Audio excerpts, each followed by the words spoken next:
என்னை அடிப்படை உறுப்பினர் நீக்கினார். பார்த்துருப்பீங்க. சாதாரண உறுப்பினர் கூட இருக்கக்கூடாது. அந்த கட்சியில 72 கட்சி ஆரம்பித்து நான் நடத்தி அம்மாவோட தலைவரோடு இருந்து ஒரு 89 வந்தார். 89 கட்சிக்கு வந்துட்டு எல்லா பொறுப்பையும் அனுபவிச்சுட்டு உழைக்கின்ற என்னை போன்றவர்களெல்லாம் கட்சி விட்டு நீக்கிறாங்கன்னா என்னோட நீக்கிறது மட்டும் இல்லை, 2000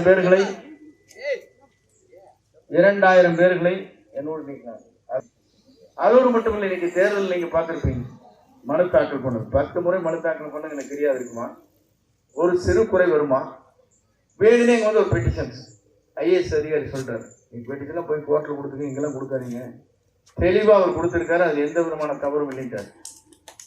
ஏன்னா நான் வந்து விஜய் இவர் ஆதரிச்சு ஒரு முதலமைச்சராகி ஒரு 5000 கோடி சம்பாதிக்கிறான்னு நினைக்கிறாரு. அதை நான் விடல. இதுதான் பிரச்சனை. கொலை வெறியில் இருக்காரு என் பேர்ல.